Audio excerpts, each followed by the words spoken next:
제가 질문 하나 드리고 말씀 시작하겠습니다. 사랑하는 성도 여러분, 여러분은 신앙생활을 얼마나 열심히 하고 계십니까? 이 질문을 들으면 각자 대답들이 다를 수 있습니다. 어떤 사람들은 잘하고 있습니다. 어떤 사람은 잘 못하고 있습니다. 그 중에서도 가장 보편적인 대답은 잘하고 싶은데 잘 안 됩니다 일 것입니다. 그런데 제가 묻고 싶은 질문은 사실 그 질문은 아니었습니다. 다른 질문이었습니다.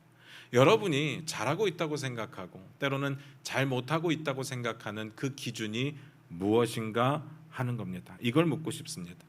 여러분이 생각하는 그 기준이 성경적인 것이 맞습니까? 아니면 우리의 습관, 우리의 관습 전통 혹은 그저 우리의 생각일 뿐입니까? 제가 늘 강조하는 이야기가 있죠. 신앙은 생활입니다. 우리가 신앙을 향해서 신앙 연구, 신앙 철학 이렇게 부르지 않습니다. 신앙을 생활이라고 부릅니다. 그렇게 부르는 데는 이유가 분명히 있겠죠. 신앙은요, 우리의 삶의 전 분야에 전방위적으로 지켜나가야 되는 말 그대로 정말 삶이고 생활입니다. 그래서 신앙은요, 우리가 흔히 생각하는 대로 야 이것만 지키면 돼 라고 말할 수는 없다는 이야기입니다. 대한민국 기독교의 전통을 한번 생각해 보시기 바랍니다. 대한민국 기독교의 전통 중에 중요하게 여기는 것들이 몇 가지 있는데 아마 생각해 보시면 다 아실 겁니다. 주일 성수, 아니면 11조, 새벽기도, 금요 철야, 그리고 금연, 금주 혹은 제사 금지까지 요즘에는 여기다가 이제 큐티 정도 추가가 될까요? 다 중요한 내용들입니다.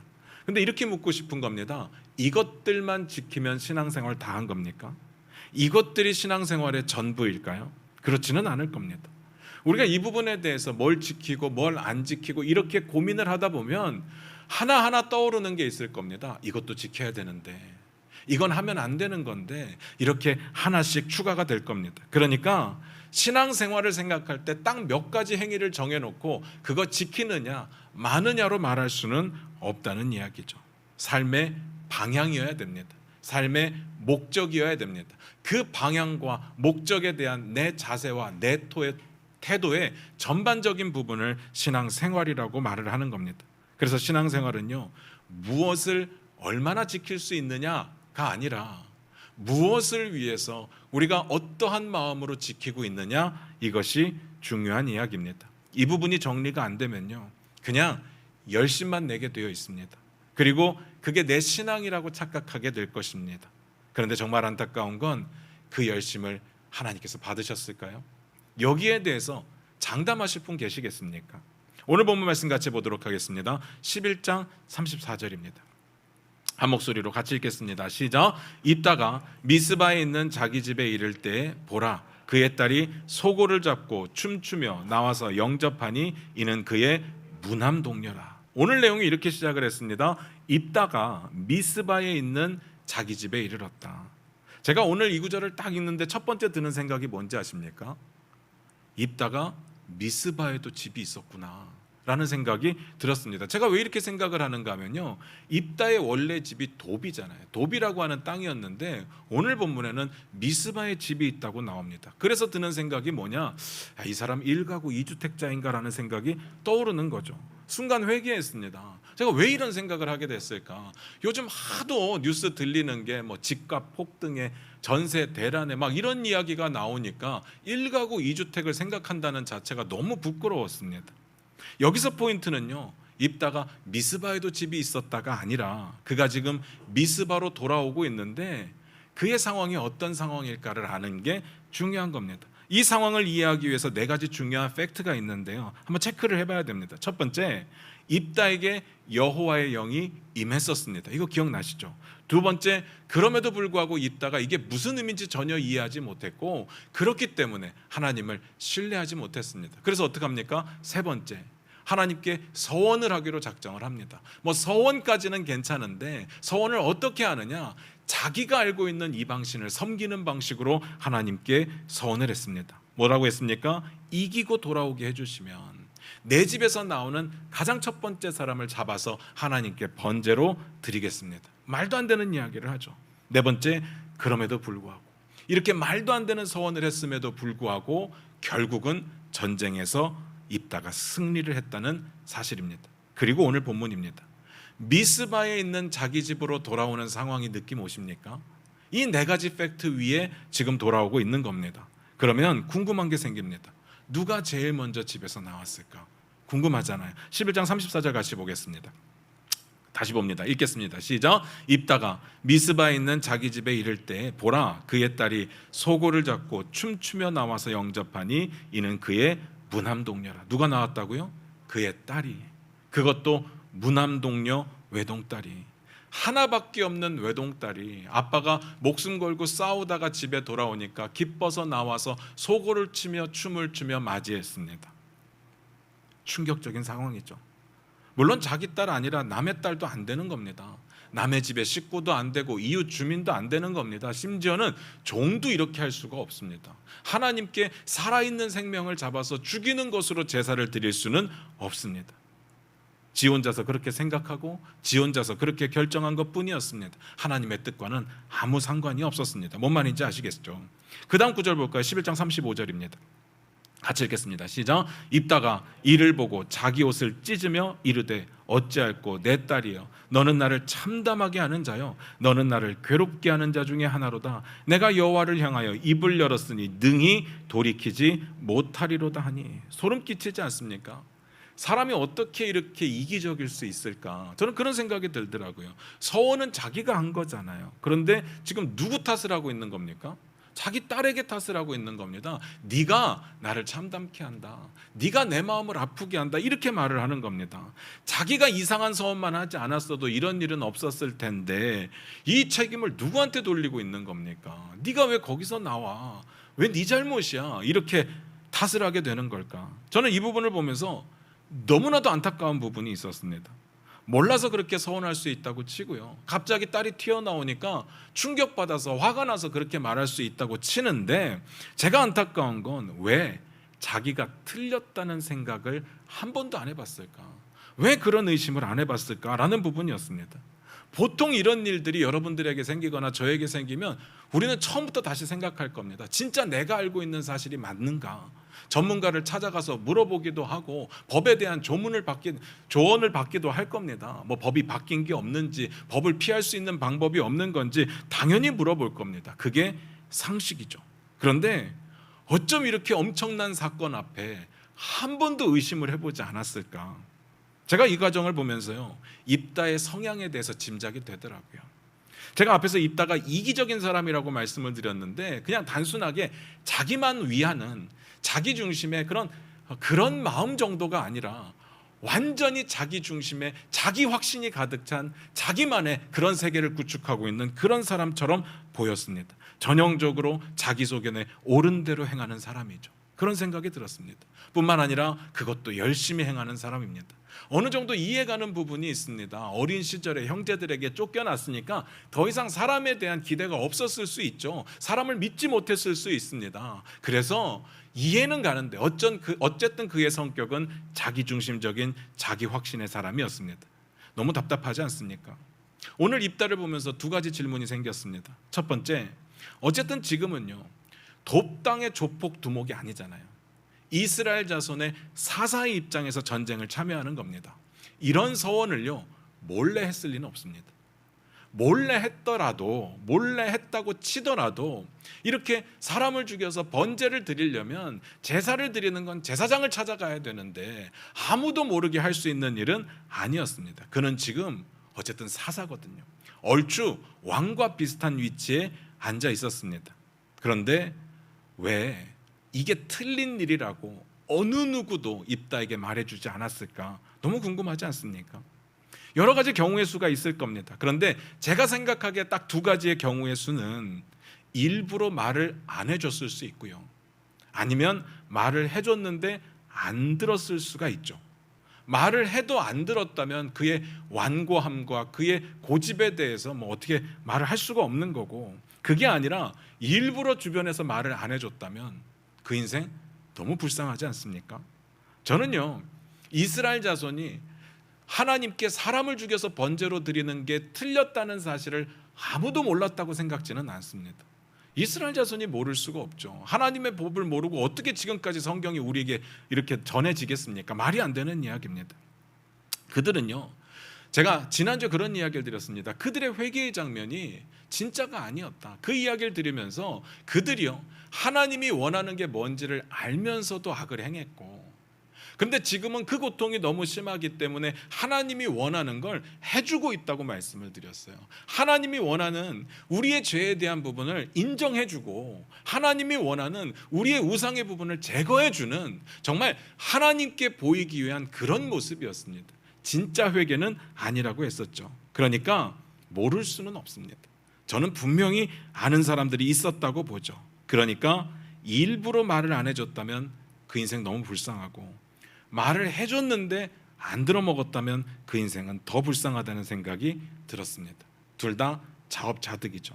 얼마나 자기 확신에 가득 찬 사람이었으면 이런 결과가 나올까. 입다야말로 자기 소견에 옳은 대로 행하는 가장 대표적인 인물이 확신합니다. 또 하나 입다를 보면서 이런 질문도 생겼습니다.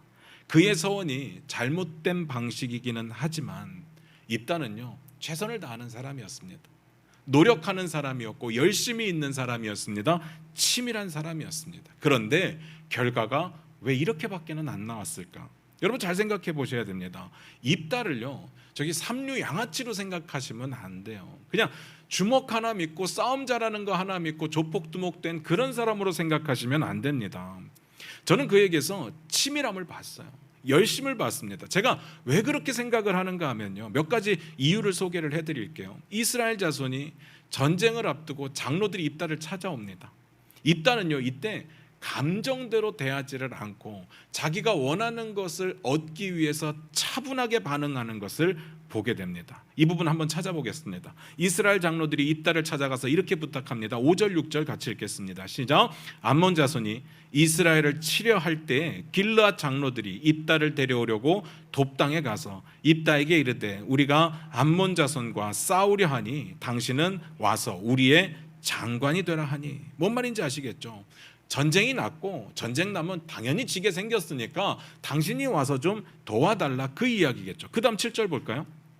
같이 읽겠습니다. 시작. 입다가 길르앗 장로들에게 이르되 너희가 전에 나를 미워하여 내 아버지 집에서 쫓아내지 아니하였느냐? 이제 너희가 환난을 당하였다고 어찌하여 내게 왔느냐 하니라. 여기까지만 보면요, 뭐 우리 예상에서 크게 다르지 않은 것 같습니다. 우리하고 비슷한 것 같아요. 우리도 이렇게 반응했을 거고 입다도 이렇게 반응하고 있습니다. 그런데 잘 보셔야 되는 게 장로들이 입다에게 와서 뭐라고 부탁을 했었는지 한번 찾아보겠습니다. 6절 끝에 보니까요, 당신은 와서 우리의 장관이 되라 이렇게 말했습니다.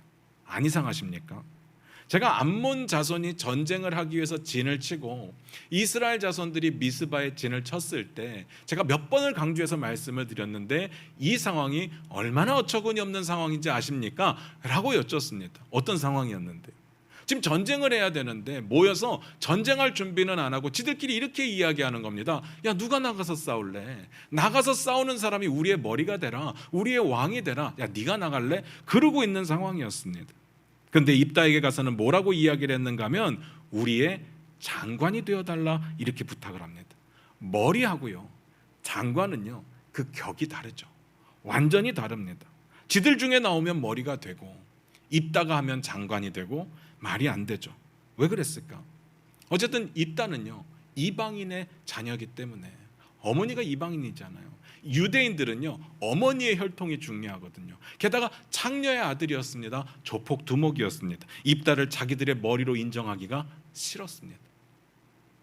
입다를 무시했다는 이야기죠. 입다가 그 분위기를 눈치챘습니다. 그래서 입다가 이렇게 말하는 겁니다. 나를 쫓아낼 때는 언제고 이제 힘들어지니까 나에게 와서 도와달라고 하느냐? 보이는 것만 보면 야, 나 너무 서운해, 니네가 말하는 거 하나도 듣기 싫어, 이렇게 말하는 것처럼 보이지만, 그런데 되어지는 상황을 보면요, 이 내용이 그런 뜻이 아니었습니다. 이런 뜻이더라고요. 장관? 내가 그 정도로는 못 가지. 딱 이런 뜻입니다. 제가 왜 그렇게 생각하는지 그 다음에 9절에 나와 있습니다. 8절 같이 읽겠습니다. 같이 읽겠습니다. 시작. 그러므로 길르앗 장로들이 입다에게 이르되 이제 우리가 당신을 찾아온 것은 우리와 함께 가서 암몬 자손과 싸우게 하려 함이니 그리하면 당신이 우리 길르앗 모든 주민의 머리가 되리라 하매. 입다가 뭘 말하는지 장로들이 눈치를 챘습니다. 그리고 말을 바꾸죠. 우리 길앗 모든 주민의 머리가 되라. 그 다음 9절 볼까요? 9절 같이 읽겠습니다. 시작. 입다가 길앗 장로들에게 이르되 너희가 나를 데리고 고향으로 돌아가서 암몬 자손과 싸우게 할 때 만일 여호와께서 그들을 내게 넘겨주시면 내가 과연 너희의 머리가 되겠느냐 하니, 여기서 포인트가 뭔지 보이십니까? 뭐 하나님이 나와 함께 하시고 이런 거 다 상관없어요. 지금 입다가 말하고 있는 포인트는 뭐냐? 과연 내가 진짜로 너희의 머리가 될 수 있느냐, 이걸 확인하는 겁니다. 상황, 감정, 관계에 가려져 있어서 잘 안 보였는데 입다는요 치밀한 사람이었습니다. 결국은 그가 머리가 되겠다는 약속을 받아냅니다. 입다는 그런 사람이죠. 일이 되게 하려고 최선을 다하는 사람, 치밀한 사람이었습니다. 감정을 다스릴 줄도 알고 원하는 것을 기다릴 줄도 알고 때가 되었다고 생각하면 결정적일 때 치고 나갈 줄 아는 사람, 엄청납니다. 그리고 나서 보통 사사들의 이야기를 보면 전쟁에 바로 나가죠. 그런데 입다는 그러지 않았습니다. 그는 치밀한 사람이었으니까 암몬 자손과 무턱대고 싸우려 들지 않았습니다. 먼저 사자를 보냅니다. 싸우지 않고 피할 수 있는 방법을 모색했습니다. 마치 거란의 소손령을 대하는 서의처럼 단판을 지으려고 했습니다. 물론 통하지는 않았지만 어쨌든 이 입다는요 전쟁 가운데 싸우지 않고 이기는 방법을 모색했고 그것을 통해서 이기려고 하고 있었습니다. 게다가 가장 결정적으로는 하나님께 뇌물을 약속하잖아요. 하나님을 매수하려고 했습니다. 그게 잘했다는 이야기가 아니라 지금 우리가 보고 있는 내용이 뭐냐? 지금 입다의 치밀함과 열심을 보고 있는 중이었습니다. 그는 이 전쟁에 승리할 수 있다면 뭐든 할 수 있었습니다. 이 전쟁에 승리하기 위해서라면 뭐든 할 수 있었습니다. 그 이야기를 드리는 겁니다. 그는 철저했습니다. 치밀하고 열심히 있는 사람이었습니다. 이건 인정해줘야 됩니다. 그런데 궁금한 건 이겁니다. 결과가 왜 이럴까? 이 정도 열심으로 지금 자기 일을 하는 게 아니라 하나님의 전쟁, 즉 다시 말해서 이스라엘 자손이 고통받고 있는데 그 상황 가운데 이스라엘 자손을 구원해내는 그 엄청난 역사 중에 이기기 위해서 이 정도로 열심을 했다면 뭐 그 방법이 조금 잘못됐을지라도 그 마음을 보고 하나님께서 받아주실 수도 있는데 왜 안 받아주셨을까? 제가 오늘 본문을 묵상하면서 이런 질문을 던지게 되었습니다. 우리의 신앙적 열심이 곧 우리의 믿음이 좋다는 것을 의미할까요? 그렇지는 않더라고요. 열심이 곧 믿음이 아니라는 사실은요 성경에 얼마든지 찾아볼 수 있는 내용입니다. 오히려 그 열심이 어디로부터 오느냐? 하나님을 향한 오해와 또 하나님을 향한 불순종에서 비롯되는 경우가 정말 많습니다. 이런 것들을 성경은 죄라고 말하죠. 사도 바울이 이런 고백을 하잖아요. 빌립보서에 나오는 내용인데 제가 읽어드릴게요. 나는 8일 만에 할례를 받고 이스라엘 족속이요 베냐민 지파요 히브리인 중에 히브리인이요 율법으로는 바리새인이요 열심으로는 교회를 박해하고 율법의 의로는 흠이 없는 자라. 열심으로 교회를 박해했다고 나옵니다. 하나님을 향한 열심하고 교회를 박해하는 것과 우리가 생각하기에는 하나도 어울리는 말이 아닌데 지금 사도 바울이 고백하는 건 자기가 열심히 있었을 때 교회를 박해했다고 이야기를 하는 겁니다.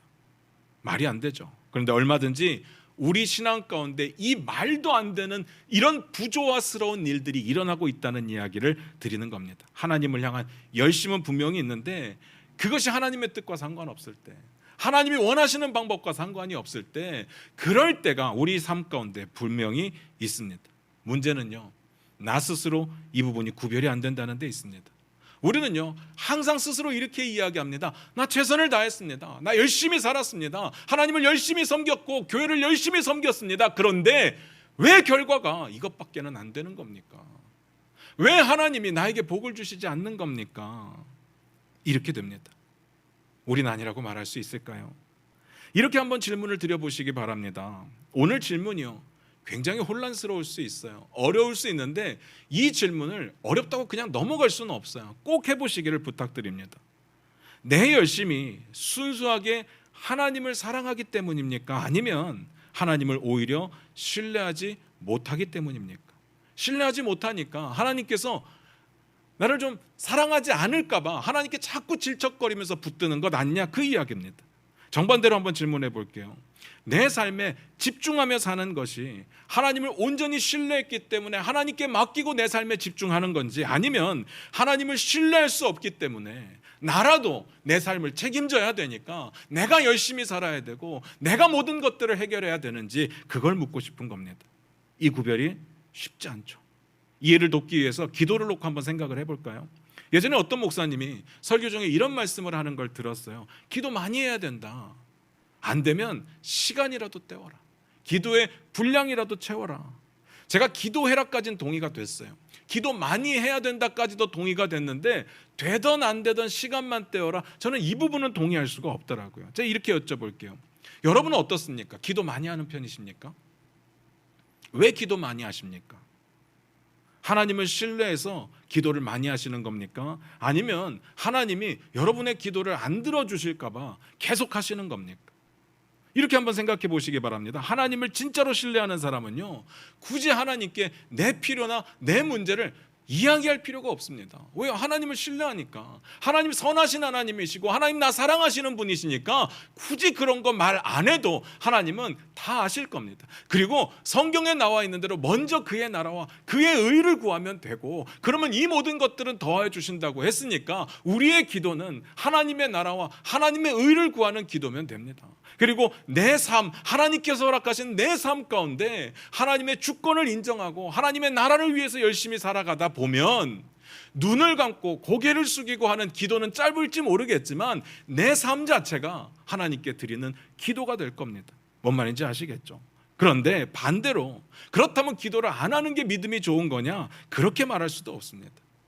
앞에서 말씀드린 것과 하등에 상관없고 하나님을 신뢰하지 못하기 때문에 내 삶 속에 있는 문제들, 내 삶 속에 해결해야 되는 어려움들을 해결하기 위해서 이리 뛰고 저리 뛰고 너무나도 바쁘게 살다 보니까 기도할 시간이 없는 경우가 많죠. 우리의 게으름 때문인 경우가 많습니다. 오해하지 마시기 바랍니다. 제가 드리고 싶은 이야기는요, 기도를 하지 말라가 아니에요. 기도 많이 해야 됩니다. 정말 우리 기도 열심히 해야 됩니다. 그런데 우리의 열심이 곧 우리의 신앙을 나타내는 것은 아니라는 이야기를 드리는 겁니다. 내 열심이 곧 내 신앙일까? 이건요, 대답하기가 굉장히 어렵습니다. 이 보편적인 이야기가 아니라 내 열심이요, 여러분의 열심이요, 그 열심이 진짜 신앙일까요? 이 부분에 대해서 고민을 해보셨으면 좋겠습니다. 그런데 이게 어려운 문제인데 우리는 쉽게 판단을 해버립니다. 내가 열심히 했으니까 됐어, 그렇게 착각을 하죠. 만족한다는 이야기입니다. 다시 생각해 보셔야 됩니다. 진짜로 그럴까요? 우리 열심히만 하면 되는 겁니까? 그럴 리가요. 제가 이렇게 말씀드리면 마음속에 이런 의문이 드시는 분이 계실 겁니다. 그럼 어쩌라고? 뭘 어떻게 하라는 이야기야? 가장 기초적인 건요, 스스로 하나하나 되짚어 봐야 됩니다. 내 열심이 내 욕심을 이루기 위한 건가? 내 열심이 하나님 나라를 이루기 위한 건가? 내 열심이 나를 만족하기 위한 건가? 내 열심이 하나님을 기쁘시게 하기 위한 건가? 단순하게요, 이 질문만 스스로에게 던져봐도 꽤 많은 것들이 걸러지는 것을 확인할 수 있을 겁니다. 스스로에게 솔직하기만 하다면. 오늘 입다의 이야기를 보면요, 이 질문을 해봤으면 어떻게 달라졌을까를 상상을 해보는 겁니다. 자기가 실수로 사람을 죽여서 하나님께 번제로 드리겠다는 서원의 약속을 했습니다. 서원은 마치 깰 수 없는 것처럼 보이죠. 그런데 그 서원의 제물이 하필이면 자기 딸이 됐습니다. 이 상황 가운데 물어봤어야죠. 하나님께 드리는 내 딸의 제사를 진짜 기쁘게 받으실 겁니까? 라고 물었어야 되지 않겠습니까? 그런데 너무나도 안타까운 건요, 솔직히 전 기대는 없습니다. 솔직히 물어봤어도, 누군가 운 좋게 알려줬어도 이 사람의 성향상으로는요 안 듣지 않았을까요? 결과는 안 변했을 것 같긴 합니다. 왜요? 이 부분 중요합니다. 이유는 간단하죠. 진짜 하나님이 원하시는 게 궁금하지 않았으니까. 행여나 정말 감사하게도 누군가가 가르쳐줬어도 그는 듣지 않았을 겁니다. 왜냐하면요, 지금까지 그 이야기 드렸는데 자기중심적인 사람이니까, 자기 확신에 가득 차 있는 사람이니까, 자기 소견에 옳은 대로 행하는 사람이니까, 게다가 자기 열심이 가득한 사람이니까. 우리도 마찬가지 아닙니까? 우리가 어떤 선택을 하고 결정을 내릴 때 하나님이 기뻐하실까라는 사실을 물어봐야 됩니다. 당연히 묻겠죠. 그래도 예수 믿는 사람인데, 하나님을 향해서 아버지라고 부르고 예수님을 주인으로 선포하는 사람들인데 당연히 하나님의 뜻이 뭔지 묻지 않겠습니까? 그런데 당연히 묻는데 왜 우리는 매번 엉뚱한 결론에 도달할까? 이유는 간단합니다. 하나님이 뭘 원하는지 모르니까. 그냥 내 생각에 이렇게 하면 하나님이 기뻐하실 거야, 그렇게만 생각하기 때문입니다. 그리고 하나님의 말씀을 듣는다고 해도 내 입장은 크게 변화는 없을 겁니다. 나는 듣고 싶은 게 듣고 싶으니까. 이렇게 여쭐게요. 진짜 그 문제에 대해서 하나님의 뜻을 모를까요? 내가 고민하고 있는 그 문제에 대해서 하나님의 뜻이 뭔지 한 번도 들어본 적이 없을까요? 그렇게 설교를 많이 들었고 그렇게 말씀을 많이 읽었는데 책에서도 수없이 봤는데 진짜 모를까요? 아니요, 저는 모르지 않다고 생각해요. 지금까지 내가 듣고 싶은 것만 들었기 때문에 외면했던 것뿐 아니겠습니까? 부부간의 갈등 다 그렇게 오는 겁니다. 이렇게 해주면 좋아할 줄 알았어. 대부분 그러고 싸우는 것 아닙니까? 왜 남의 마음을 자기 마음대로 추측을 해요? 물어보면 되잖아요. 입장을 바꿔서요. 내 아내가, 내 남편이 자기가 좋아하는 거, 자기가 싫어하는 거 내색 안 했을까요? 당연히 했겠죠. 그런데 보이지 않았습니다. 내가 보고 싶은 것만 봤으니까, 내가 듣고 싶은 것만 들었기 때문에. 제가 예를 들어 볼게요. 제가 가끔 이렇게 백숙을 먹으러 갈 때가 있습니다. 제가 백숙을 좋아하거든요. 저는 사람들하고 갈 때마다 항상 이 이야기를 먼저 합니다. 저는 다리는 안 좋아합니다. 가슴을 좋아합니다. 가슴살을 좋아합니다. 이렇게 말을 하죠. 왜 이렇게 말씀을 드리는가 하면, 아무래도 제가 목사다 보니까 저랑 같이 가면 이렇게 저를 대접한다는 마음에서 항상 닭다리는 제 그릇 위에 이렇게 올라와 있습니다. 근데 저는요, 진짜 다리를 안 좋아해요. 다리를 딱 씹었을 때 나는 이상한 향이 있거든요. 좋아하시는 분들은 모르는데 저는 그게 너무 싫어요. 그리고 그 식감이 너무 싫어요. 물컹물컹한 게 느낌이 이상합니다. 그런데 아무리 그렇게 말씀을 드려도 제가 겸양 떤다고 생각을 하고 다리를 항상 저에게 주시죠. 그때부터는요, 저는 이제 음식을 먹는 게 아닙니다. 그분의 사랑과 그분의 정성과 그분의 배려를 먹는 거죠. 왜냐하면 저는 다리를 안 좋아하니까. 그렇습니다. 사랑은요, 상대가 기뻐하는 일을 하는 겁니다. 거기서부터 시작하는 거거든요. 입다의 문제는 그게 없었습니다. 하나님이 뭘 기뻐하는지 관심 없었죠. 왜요? 하나님을 기쁘시게 할 목적이 애당초 없었으니까. 그의 목적은 뭐냐면요, 자기의 성공입니다. 그가 무슨 이스라엘 자손이 힘들어하니까 구원해내야 된다, 그런 마음이 있었겠습니까? 그랬으면 이미 전쟁에 나왔겠죠. 없었습니다. 왕이 되고 싶고 높은 자리에 올라가고 싶어요. 자기를 내쳤던 사람들을 이기고 짓밟아 누르고 그 위에 서고 싶었습니다. 그에게 원하는 건 그것밖에 없었습니다. 그래서 이건 무서운 거예요. 우리의 마음속에 이런 생각을 해보는 거예요. 하나님을 사랑하지도 않고 하나님을 믿지도 않는 사람이 하나님 앞에 이런 서원을 하고, 서원을 했다고 자기 딸을 죽이기까지 하느냐? 정말 자기 승리를 위해서, 자기 성공을 위해서 이렇게까지 할까? 진리와 상관없이요, 자기가 옳다고 생각하는 것에 올인하는 사람들이 있죠. 무서운 겁니다. 잘못된 지식이 신념이 될 때 이건 정말 위험하게 되는 겁니다. 이따는요, 하나님을 사랑과 자비의 하나님이라고 생각지 않았습니다. 그는 대갚아 주시는 하나님을 생각했습니다. 만약에 안 지키면 복수할 하나님이라고 생각을 했던 거죠. 안타깝게도 우리 신앙적 열심도 그럴 때가 있습니다. 근거 없는 열심. 앞에서도 기도를 예를 들었는데 이번에도 기도로 말씀을 드리면, 기도하시는 분들 가운데 막 2시간, 3시간씩 기도하는 분들이 있어요. 너무 존경스럽습니다. 부러워요. 그분들 앞에 서면 고개가 자연스럽게 숙여집니다. 왜냐하면 저는 그렇게 못하거든요. 그런데 다 그런 건 아닌데 그들 중에 아주 소수의 분들을 볼 때 막 속상할 때가 있어요. 왜냐하면 그분들 가운데 아주 소수의 그분들이 기도 좀 했다고 판단자의 위치에 서는 경우들을 간혹 보게 돼요. 교회를 판단하고 담임 목사를 판단하고, 그리고 기도하지 않는 성도들을 향해서 쓰레기 취급하는 것을 보게 됩니다. 너무 안타깝죠. 이 사람에게 차라리 기도의 열심이 없었다면, 이 사람이 자기 스스로를 뭐라고 생각할까 고민해 보니까요, 마치 자기는 어떤 신비한 지경에 이른 평상 일반 사람들하고 다른 어떤 높은 위치에 있는 사람이라고 스스로 생각하는 것이 아닐까. 기도가 쓸데없다는 이야기가 아니에요. 잘못된 열심이 그만큼 무섭다는 이야기를 드리는 겁니다. 그러면 입다가 어떻게 했어야 됐을까? 이제부터 진짜 중요한 이야기를 드리겠습니다. 결론입니다. 그 다음 이야기 보면서 결론 말씀드릴게요. 11장 36절입니다.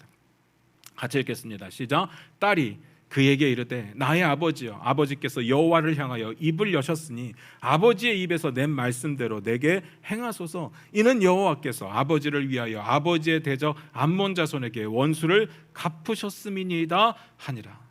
아버지나 딸이나 똑같은 생각을 하고 있다는 건 굉장히 대견스러운 일이죠. 아버지의 믿음, 자녀의 믿음이 공유되고 있는 거잖아요. 굉장히 보기 좋은 모습이고요. 또 이 딸의 모습을 볼 때 아버지를 존중하고 있는 모습이 보이고 아버지의 믿음을 존중하고 있는 모습이 보이잖아요. 그러니까 아버지의 믿음 때문에 내가 죽는 것도 감당하겠다, 그렇게 말하는 것 아니겠습니까? 자, 그런데 이게 대견스럽기는 한데 결과는 안 좋잖아요. 어쩌다가 결과가 이렇게 됐을까? 도대체 어디서부터 잘못된 걸까? 딸이 하는 이야기를 다시 한번 보도록 할게요. 제가 읽어드릴게요. 아버지가 서원한 대로 행하소서. 여호와께서 아버지를 위하여 아버지의 대적 암몬 자손에게 원수를 갚으셨음이니이다. 뭐가 이상한지 보이십니까? 이거 잘 생각하셔야 돼요. 이 내용이 지금 위대한 하나님의 이스라엘 백성들을 향한 구원 사역을 말하는 겁니다. 그들이 진정으로 회개하지 않았음에도 불구하고 불쌍하게 여기면서 사랑과 자비로 그들을 구원해주는 엄청난 구원 사역을 어떻게 생각했느냐? 내 아버지의 원수를 갚는 그런 사역으로 생각을 했다는 거죠. 이 딸의 사고도요, 아버지 중심으로 움직입니다. 무슨 말인지 아시겠습니까? 여기서 입단은 어떻게 해야 됐을까? 제가 앞에서 이런 질문을 드렸어요. 내 열심이 내 신앙인지 어떻게 압니까? 되짚어 보자고 했습니다. 내 열심이 내 유익을 위한 건지 진짜 하나님을 기쁘시게 하기 위한 건지 하나하나 질문해 보자고 했습니다. 그러면 어느 정도는 정리가 된다고 했죠. 그럼에도 불구하고 걸러지지 않는 것들이 있습니다. 그러면 어떻게 해야 되느냐? 오늘의 결론입니다. 가장 첫 번째로 어떤 일을 하나님의 뜻이라고 믿고 행하기 전에 제발 하나님의 뜻이 뭔지 제대로 알고 행하시기를 부탁을 드립니다. 하나님의 뜻을 찾아야 돼요. 하나님의 뜻을 공부해야 됩니다. 아니면 물어라도 봐야 돼요. 그때까지는 이게 하나님의 뜻이라고 확신을 갖지 마시기 바랍니다. 이 엄청난 일을 행할 때 입다의 입장에서 보면요, 제사장을 찾아가서 묻든 아니면 장로들을 찾아가서 묻든 물었어야 됩니다. 그리고 알 때까지 기다렸어야 되죠. 물론 잘 생각해 보셔야 되는데 안 가르쳐 줄 수도 있어요. 이 딸을 그렇게 좋아하지 않았으니까 에이, 한 번 더 당해봐라, 네 딸 죽여봐라, 그러고 안 가르쳐 줄 수도 있어요. 그러니까 여기서 진짜 중요한 게 뭐냐? 겸손한 자세가 필요합니다. 듣고자 하는 마음으로 감동을 시켜야 되겠죠. 이거 진짜 중요한 이야기입니다. 왜 우리가 말씀을 백날 천날 들어도 삶이 변하지 않느냐? 그렇게 좋은 설교를 찾아 듣는데 왜 내 신앙생활은 더 나아지지가 않느냐? 이유 간단합니다. 내가 듣고 싶은 것만 듣기 때문에. 똑같은 걸 들어도요, 내가 듣고 싶은 부분에서 아멘이 나온다니까요. 제가 늘 말씀드리는 거 있잖아요. 설교를 듣다가 은혜 받았습니다 라는 말이 무슨 뜻이라고요? 내가 그 부분에 동의가 됩니다, 그런 뜻입니다. 내가 듣고 싶은 거에 은혜를 받아요. 내가 동의할 수 있는 부분에 은혜를 받는다는 이야기입니다. 그런 귀로는 절대로 하나님의 말씀을 들을 수 없습니다. 겸손하게 다 내려놓아야 들리죠. 내 선입견, 내 욕심, 내 지식, 내 경험, 내 추측 다 내려놓아야 들립니다. 하나님의 말씀 앞에 한마디로 무릎 꿇어야 됩니다. 이 말이 무슨 뜻인지 아시겠습니까? 뭐라고 하시던, 지금까지 내가 뭐라고 생각을 해왔던 간에 하나님의 말씀이 있으면 목숨 걸어야 된다는 이야기고, 내가 목숨처럼 소중하게 여겼던 부분이 아무리 있더라도 그게 하나님의 뜻이 아니라면 포기할 수 있어야 되는 겁니다. 멈출 수 있어야 된다는 이야기입니다. 그렇게 순종할 마음이 없다면 계속 듣고 싶은 것만 듣게 될 겁니다. 다시요, 우리가 행하고 있는 일들이 나만을 기쁘게 하는 일인지 하나님을 기쁘게 하는 일인지 어떻게 알 수 있어요? 하나님의 뜻을 알았을 때, 다시 말해서 내가 뭔가 틀렸다는 것을 알았을 때 그 자리에서 아무리 엄청난 에너지를 쏟았던 것이라 할지라도 멈출 수 있다면, 포기할 수 있다면 그건 하나님을 위한 게 맞죠. 그냥 다만 방법이 틀렸던 것뿐입니다. 하나님을 위한 게 맞습니다. 그러나 하나님의 뜻이 아닌 걸 알았어요. 근데 포기할 수가 없습니다. 너무 많은 에너지가 투자가 됐고 너무 많은 정성이 쏟아서 이거는 포기할 수가 없다. 그건 하나님을 위한 게 아닙니다. 나를 위한 게 분명합니다. 이건요 잘못된 신념일 뿐입니다. 애당초 하나님의 그 뜻을 향해서 살 마음이 없었습니다. 그냥 그럴듯하게 하나님의 이름을 빌렸던 것뿐이었습니다. 우리는 어떻습니까? 우리 늘 말하는 거 있잖아요. 하나님의 뜻이 뭔지 궁금합니다. 이걸 선택해야 되는데 하나님의 뜻이 뭔지 궁금합니다. 하나님의 뜻이 알면 그대로 할 텐데요. 제가 이렇게 묻고 싶어요. 그래서 진짜 알게 되면 다 포기할 수 있을까요? 지금까지 엄청나게 준비했던 일들 다 포기할 수 있을까요? 제가 이렇게 말씀드리면 또 이렇게 말할 겁니다. 하나님이 직접 내 앞에 나타나셔서 음성으로 내게 들려주시면 순종하겠습니다. 이 말의 뜻이 뭔지 아시겠습니까? 나는 안 하겠다는 뜻입니다.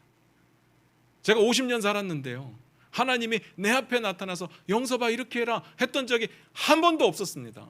그렇게 따지면요 할 수 있는 게 아무것도 없죠. 하나님은요 아주 특별한 경우를 제외하고는 그렇게 안 하시죠. 이미 성경에 기록된 하나님의 말씀에 하나님의 뜻을 분명히 다 보여주셨기 때문에 성경을 읽고도 변할 마음이 없다면 하나님의 말씀을 듣고도 변할 마음이 없는 거죠. 사랑하는 성도 여러분, 말씀을 읽고요 말씀에 여러분을 맞추셔야 됩니다. 나에게 맞는 말씀을 찾아다니지 마시고 말씀에 나를 맞추시기를 부탁을 드립니다. 하나님을 향한 열심 중요합니다. 그런데 그 열심이 성경적일 때 의미가 있는 거죠. 하나님은 잘못된 열심도 그냥 받아주신다? 그렇지 않다는 예를 성경에서 수도 없이 받고 오늘 입다의 경우에도 충분히 보지 않았습니까? 딸을 번제로 드리잖아요. 이 비참한 상황이 어떻게 일어난 겁니까? 그의 열심으로 일어난 거잖아요. 내 열심만으로는 안 됩니다. 하나님이 기뻐하시는 열심이 있어야 됩니다. 제대로 된 하나님의 뜻에 맞춰서 살아가시기를 부탁드립니다. 사랑하는 성도 여러분, 제가 부탁드리는 건요 처음부터 다시 시작했으면 좋겠습니다. 하나하나 되짚어 보시기 바랍니다. 내가 습관적으로 해왔던 내 신앙의 생활들과 신앙의 패턴들, 그걸 진짜 하나님을 기쁘시게 하기 위해서 하는 건지, 아니면 불안하니까 뭐라도 해야 되겠기에 하고 있는 건지, 내 만족을 위해 하는 건지, 내 성공을 위해, 승리를 위해 하고 있는 건지 하나하나 점검해 봤으면 좋겠습니다. 그러려면요 말씀을 많이 읽어야 됩니다. 우리 하루에도 수없이 많은 선택들을 합니다. 선택의 기로에 놓일 때마다 누가 옆에서 야 이게 정답이고 이게 틀렸어라고 가르쳐 주지 않습니다.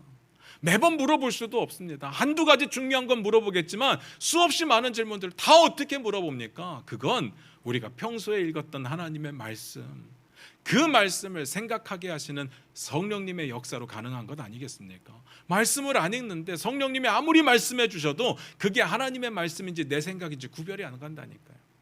진짜 중요한 건요, 우리의 열심이 신앙이 되기 위해서 가장 첫 번째 중요한 것은 말씀을 읽고 우리의 것으로 만들어야 됩니다. 그렇게 되시기를 주님의 이름으로 부탁드립니다. 기도하겠습니다.